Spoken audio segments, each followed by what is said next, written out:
За улсын хурлын дарга эрхэм гишүүдээ яг 4 сарын өмнө 92% саналаар Монгол улсын ерөнхий сайдаар ихтгэл хүлээлгэнд дэмжсэн эрхэм гишүүд та бүхэнд үнээр явбал өхөр тэргээр туулааг үүснэ гэдэг үнэн үгэнд итгэдэг учраас үнэн бод байдлын талаар бас хэдэн үг хэлье. Өнөөдрөөс 125 хоногийн өмнө төрийн чадамж суларч ширээ төрдөө итгэл алдарч эдийн засгийн өсөлт 2 дахин унаж 2.6% болж гадаад валютын нөөц огцон буурч $1 4,000 төгрөгөөр худалдаж авах, үнийн өсөлт 15%-ийг давах, төсвийн орлого 3.3 их найдаар дасрах бодит гадаад дотоод эрсдэлтэй бид нүрт тулсаа. Ийм учраас Монгол улсын ерөнхий сайдаар томилогдохдоо үннийг хэлдэг засгийн газар байна гэсэн хэлсэн үгэндээ эзэн байж олон түмний хүсэж шаарддаг овоорч хураагдсан асуудлын томыг бэрхшээлийн хүндийг шууд барьж авч шуурхаа шийдэхээс ажиллаа гэсэн. Мэдээж 4 жил овоорсон асуудал, овоорсон хогийг 3 сарын дотор бүгдийг нь шийдэхгүй ч үндэс углуургаар нь зэгслэн цэвэрлэж чиглэн үрлэгэн данхар төсвийг түүхэн данх удаа та бүхэнтэй хамт 2.2 их найдаар танс. Энэ хүрээнд бид төрийн албаны шинжилэл, засаглалын шинжилэл, эдийн засгийн бүтцийн өөрчлөлтийн шинжилэл, дижитал шинжилэл гэсэн 5 цогц шинжиллийн бодлогыг дэвшүүлж тавьсан. Энд бүхний үр дүнд эхний 7 сард 1.2 их найд төгрөгийн алдагдaltaй байсан улсын төсөв 8 дугаар сарынхаа дүнгээр 53 тэрбум төгрөгийн ашигтай болж иргэн ирсэн. Аль нэг хүнтэй биш асуудалтай өрсөлдөх нь Монгол улсын ерөнхий сайд засгийн газрын үндсэн үүрэг гэсэн өндөр ихтгэлөмжлөлтэйгээр ажилдаа шууд орсон. Бид үнэнтэй нүүр тулсан. Нүүрсний үн өндөр байхад олсныхоо хэрээр засаж өв биш өр үлдсэн үнийн өсөлттэй тулсан. Нүүрсний үнийн өсөлтийг өгөөж болохын оронд өөрсдөө илүү хангадаг данхар төр үрлэгэн тансаг төсвийн гашуун үнэтэй тулсан. Ард түмний баялагийг бид тамга тарж нуусан үнэтэйч тулсан. Эмч багш ахмад энгийн иргэд орлого нь хүрэлцэхгүй амаргүй эрх мэдэлтүүд нь орлого зарлага нотолж авилгал хэлэх хултай тэмцгээс хойш сууж ийн гэсэн ард иргэдийн шүүмжлэлийн гашуун үнэтэй нүр тулсан.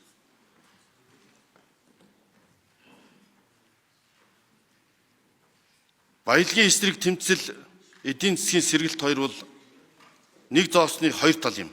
Сүлттэй тал нь тэмцэл бол тоотой тал нь эдийн засаг гэсэн юм. Хулгай тоноолд өнгөтэй өдөө өмчгөрөн гүргөөж алдаад байгаа айл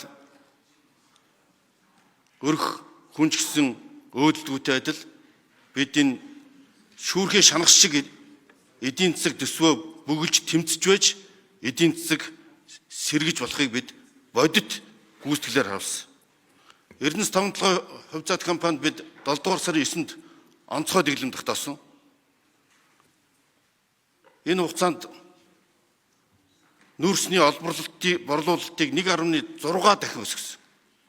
Улсын гадаад валютын нөөц ердөө 3-4 сарын дотор $1 тэрбум нэмэгдэж эдийн засгаас сэргээлээ. Валютын аншийг докторжууллаа. Үнийн өсөлтийг ч гэсэн докторжууллаа. Төрийн албаны шинжилгээг зоригтой эхлүүлж данхар төрийг чадварлаг төрөөр халах үндсийг тавьж амжлаа. Төрийн албан агчийн тоог 14.4 мянгаар бууруулж давхар бүтэц үр ашиггүй зардлыг таньж 261 тэрбум төгрөгийн бодит хэмнэлт хийлээ. Уул уурхай нүүрснээс хамааралтай манай эдийн засгийн гол бас нэг хөдөлгөөр бол Эрдэнэс 5-7 компани стратеги орд юм. Ард түмний эзэмшлийн стратеги орд юм. Нүүрсний эдийн засгийн экспортын талаас илүү хувийг эзэлдэг нүүрсний үн 2 дахин унсан энэ хүнд үед биржийн арилжаа худалдаа нь үндсэндээ зогссон Эрдэнэс 5-7 компанид 7 дугаар сарын 9-ний өдөр дэглэм тогтоосныхаа дараа газар дээр нь очиж 7 дугаар сарын 19-ний өдөр хяналт шалгалт хийж ажилласан.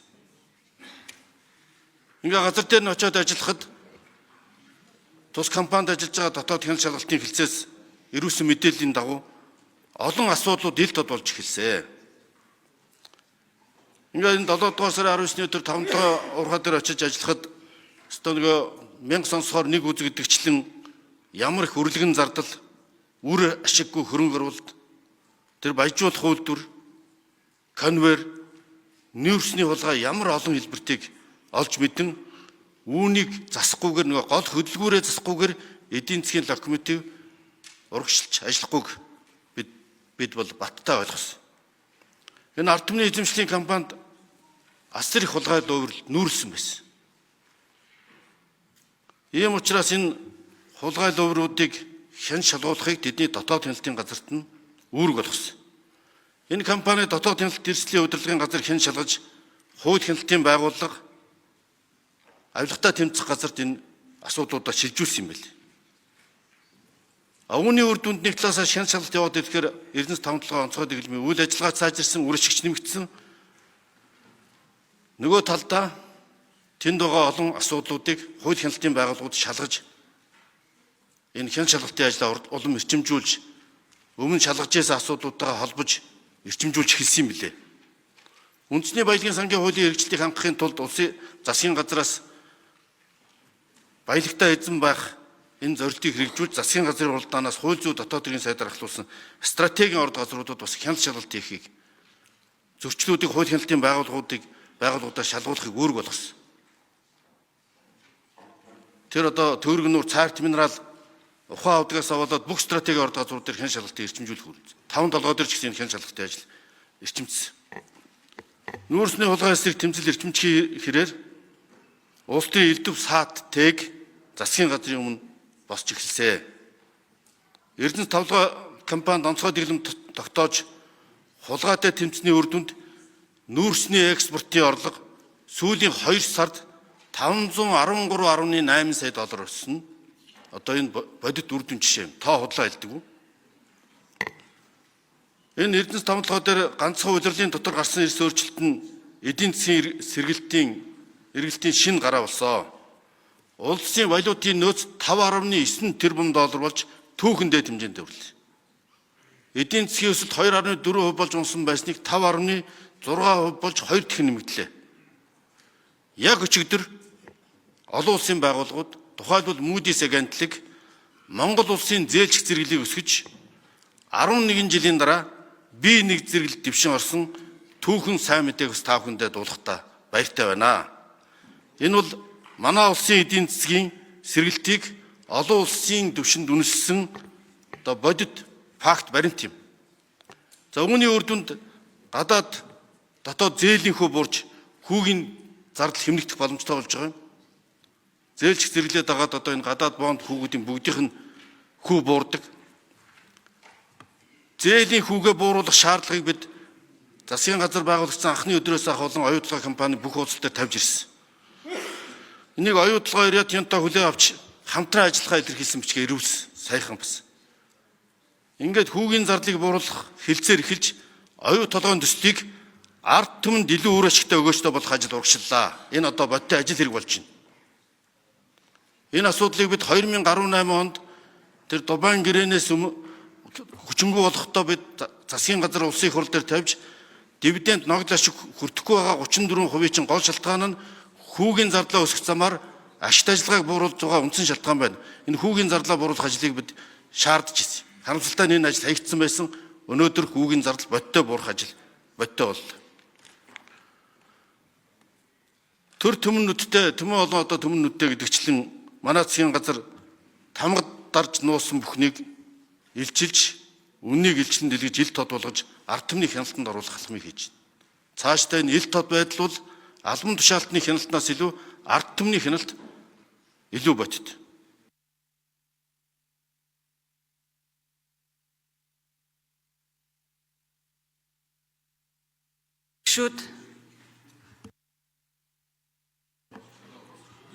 За, ерөнхий сайдын микрофоныг нэмээд үгэй.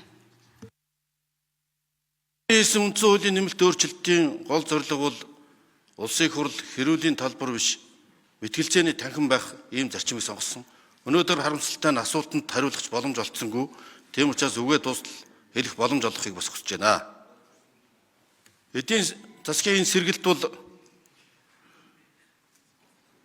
баялагын хулгай, нүүрсний хулгайтай эзэн тэмцлийн гарцааг үр дүн юм.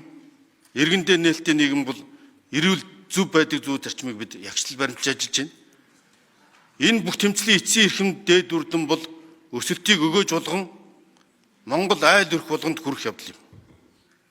Бид бүх Монголыг дээрэмдсэн баялагын улгаатай тэмцээд эмч багшийн цалин ахмадын тэтгэврийг өсгөх гэж Монгол улсын ерхий сайдаар томилогдсон. Энэ бол бидний санаачилж хэрэгжүүлсэн үндсэн хуулийн нэмэлт өөрчлөлтийн бас амин сүнс нь учраас үүнийгээ бид бодиттой хэрэгжүүлэх үүрэгтэй гэж ойлгосон. Бид Монгол улсын засгийн газар баялагтай эзэн монголчуудын төлөө ухрах хэрэггүй тэмцэх гэж бүрдсэн. Хүний хөгжил бол манай засгийн газрын хамгийн том төсөл гэж зарлан ажилдаа орсон үр дүнж гарч байна. Хүний хөгжлөө дэмжихийн тулд бид баялагын улгаатай тэмцсэн тэр орлогоор үндэсний баялагын сангаа арвижуулж ээж бодиттой хэрэгжүүлж ээж энэ үр дүнд хүрнэ гэж үзсэн юм а. Одоо цалингаа нэмэгдүүлэхээр эмч багш нар жагсаж зас шуурга орон даяар дэгдэж хахир өвлийн аман дор ордонд ажил биш улс төр буцалж байна. Хэрүүл биш ажиллаа хий. Өвл айсуй. Өвс дижэл гэрэл цэглгаан. Ус дулаан. Түл шатхуунаа анхаар гэж цаг үлрэл ард түмэн амьдрал өөрөө та биднээс шаардж байгаа. Бид улсын их хурлын даргаыг нүүрсний хулгайтай тэмцэж эдийн засгаа сэргээн шийдэмгий ажиллаж буй ийм бодит үрдүн гаргаж байгаа засгийн газраа дэмжиж ажиллана гэж бодсон болохоос өөрөө гардан зохион байгуулах, огцруулах ийм ёс зүйгүй, хууль дүрмгүй төрийн ажлыг гацаасан үйлдэл эсвүүлдлүүд нь үндсэн хууль засаглалын хямралд түлхэн оруулсанд ерхий сайдын хувьд ч гэсэн харамсаж байна. Үндсэн хуулийн нэмэлт өөрчлөлтийг бид энэ парламентын засаглалаа бэхжүүлж, цэгцэр хөдөлгөөн өрнүүлж, хагасан цонхнуудаа шилжиж чадна гэж итгэж бид сүүлийн 12 жилийн эрдэм судалгааны болон хууль тогтоох ажлаа зориулж ажилласан. Үүний үр дүнд бид энэ 126 гишүүнтэй төлөөллийн чадвартай парламентыг бүрдүүлэх энэ боломжийг хамтдаа шийдсэн.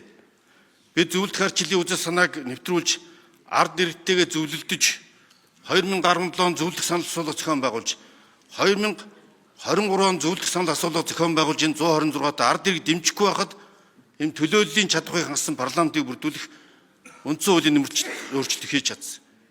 Энийг бид 12 жилийн өмнө санаалж ирсэн. Гишүүдийн тоог нэмж парламентын ардчлалын төлөөлөх чадвараа бэхжүүлэе гэж.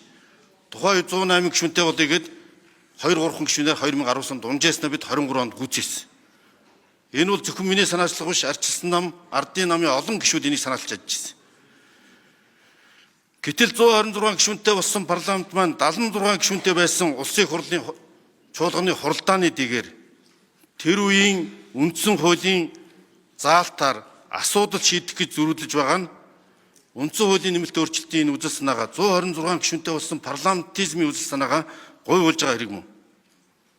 Энэ танхимд 2 өдөр хуулийг бас уландаа гიშгэж үндсэн хууль зөрчсөн асуудлаар чуулганд оролцохгүй эрхээ эдлэж байгаа ард түмний төлөөлөгч гишүүдийг нэг хүн өдөржин хууль зөрчин тайлбарлаж дарамжилж хязгааргүй эрхэлж байгаа дабл стандарт үйлчлэгийг харлаа. Хэдхэн хоногийн өмнө төрийн байгуулалтын байнгын орон дээр 6 цаг боллоо гэд хурал хааж ирсэн төрийн байгуулалтын байнгын орны саналаар хамаагүй үндсэн хуулийнхаа саналаар заалтаар сан тураалт явуулна гэж хэлсэн. Энэ шаардлага гинт нэг өдөр өөрчлөгдөхийг ч усарлаа. Ийм учраас бид парламентын ардчлалын үзэл санаанд үндэс байх нь бидний тангараагаар өгсөн үндсэн хуульдаа үнэнч байх явдлаар илэрхийлэгдэнэ. Ийм учраас үндсэн хуулийн энэ нэмэлт өөрчлөлт үндсэн хуулийн үзэл санаанд үнэнч байж энэ сан тураалт явагдах ёстой гэж үзсэн гишүүдийг буруутгах ёс байхгүй. Дэлхийн жишг Монгол Ардын намын дөрмийн дагуу намын дарга ерхий сайд байх гэсэн зарчмыг ажиж болохоос биш албан тушаал санал суулталтаа зурладаг хүн бий биш ээ. Монгол Ардын намын баг хурлын гишүүдийн 67.8% нь над итгэл хүлээлгэж ерхий сайдаар томилохдоо тийм шийдвэр гаргаж яана гэж ойлгосон.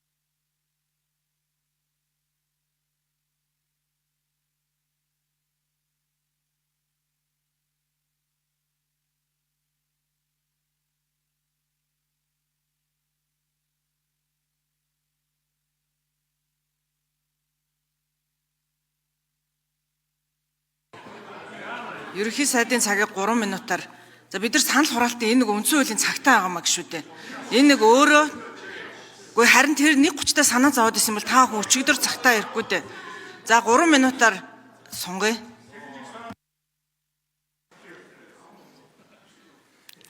За авилга хулгайтай тэмцэж улам бүр суларсан төрийн нэр хүнд эдийн засгаас эргээхэд зөвхөн захиргааны эрх мэдэл хангалтгүй улс төрийн эрх мэдлэр хүч нэмэх нь ард түмнээс авсан үүрэг даалгавраа биелүүлэх илүү үр дүнтэй ажиллах боломж юм. 5 толгой 1 толгой бор тээгийн ордыг эдийн засгийн эргэлтэнд оруулж хүний хөгжлийн төлөө зарцуулах тогтоолын төслийг 9-р сарын 1-нд улсын хурд өргөмжлүүлсэн. Гэвч ерөнхий сайдаа намын даргуулах дөрмөө хэрэгжүүлэе гэж ажиллаж байсан нөхөд маань үүний дараа бодол санал нь гинт өөрчлөгдсөн. Нүүрсний улгаа бор тээгийн ордтой амар ойсгалан холбоо хамаарлаа гэдгийг би итгэхийг хүсээгүй. Харамсалтай нь нүүрсийн сонсголоор олон нотлох баримтууд нь шалгагдаж саяны энэ 5-7 дээр явагдсан хян шалгалтын үед хэрэгсэн юм байл. Би гадны нэг сайтын мэдээллээр ийм асуудал яриаггүй. Сайт дээр 2 жилийн өмнө гарсан мэдээллийг яагаад няцаагаагүй юм бэ гэж асуусан. Үнэн хариулаагүй. Тагнуулын шинжээчийн дүгнэлт гэж бодлоо байсан. Тэр дүгнэлтээ бол гишүүдэд тарааж өгөх хэрэгтэй. Харилцан хамаарал бүхий этгээдүүдийн бүхэл бүтэн нүүрсний тээврийн худалдааны сүлжээг open data гэх сурвалжуудаар нотолж нүүрсний сонсголоор олон нотлох баримтаар үндэслэн шалгагдаж байгаа юм билээ. Ерөнхий сайд үндсэн хуулиар олгоцсон онцгой бүр эрхийнхээ хүрээнд хууль зүйн дотоод хэргийн сайдаар ийм учраас Бат төмрийн энх баярыг томилох шийдвэр гарган улсын хурл танилцуулахаар хүргүүлсэн боловч одоо хүртэл хойшлуулсаар байгаа. Харин өнөөдөр энэ намайг огцруулах шалтгаан болж байна. Улсын хурлын гишүүн байхад нүүрсээ сонсгол зохион байгуулж нотлох баримтуудаа нийгэм дэлгэн шүглүүлж 2 жил рүү гаруй хугацаанд шударгаш нөлөө тэмцэж байгаа. Амар хувьсгалангийн зүгээс энэ асуудлаар даваа эрх олгосонтой холбоотой асуудлаар гүтгсэн хэмээн нийт удаагүй хууль хяналтын байгууллагад өгч байгаагүй нь анхаарал татдаг учраас энэ асуудлаа тахимдаа шийдгэж би энэ шимтэр гаргасан. Би хулгайтай эвлэрэх гэж тэмцээгүй. Би хулгайтай хамт унах гэж тэмцээгүй. Харин ард түмтэйгээ хөгжил дэвшилөөд хамтдаа босох гэж тэмцсэн. Хулгайтай эвлэрдэг хууль гэсэж байх ёсгүй. Монгол улсын ерхий сайд би улс орноороо наймаалцахгүй, нүүрсний хулгайч нартай тохиролцохгүй, эв нэгдэл зөвхөн шудраг ёсонд үндэслэн тулгуурлах учиртай. Улсын төсөө хэлсэн батлах, улс орны өмнө тулгамдсан асуудлаа шийдэх, урд хажлаа хийхгүй бол аймаг нийслэл сум дүрэг төсөө баталж чадахгүй төрнө. Эмч багшийн цалин нэмэх нь бүвэл төрийн албаагч хөдөлмөрийн хөлсний доод хэмжээгээр үйл залах төдий болох аюулын ирмэг дээр байна. Өнөөдөр уг энэ танхимд 47 хоногийн өмнө өргөн барьсан эдийн засгийн эргэлтэнд бор тээгийн ордыг эргэлтэнд оруулах асуудлыг хэлцэх байлаа. Харин энэхүү тогтоолын төсөл засгийн газрын өмнө босгосон цаад тээг болж байна. Гэвч үзэл санаа зөв зарчим дээр байх цагт үнэн хизээд ялна гэдэгт би итгэдэг. Өнөөдөр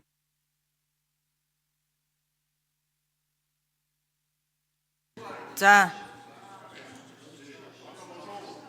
бүгдээрээ үндсэн хуулийн цаг нартай асуудал явагдаад амаа шүү дээ.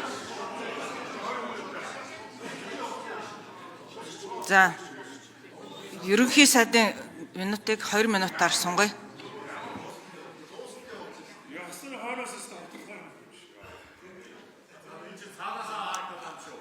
За эв нэгдэл шудраг ёсон тул үндэслэн тогтох учиртай. Тийм учраас би одоо үгээ давчлаа. Өнөөдөр уг нь бид эмч багш нарын цалин ахмадуудын тэтгэврийг өсгөх нэмэх талаар ухаан бодоо уралдуулах байлаа. Харамсалтай нь Монгол улсын засгийн газрыг 100 гаруй хоногийн дараа огцруулах хэрүүл хийгээ сууж байна. Монгол улсад доктортой хэрүүл бас доктортой засаг хэрэгтэй. Монгол улсад хулгай засаглах уу, хууль ёс засаглах уу гэдэг салаа замын уулзуур дээр та бид ирээд байна.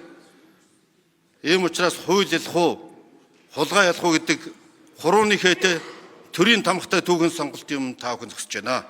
Эдийн засгийн сэргэлт нүүрсний хулгайтай их тэмцэл бол нэг зоосны 2 тал юм а.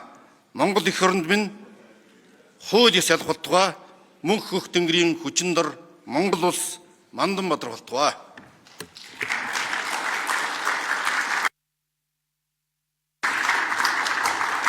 За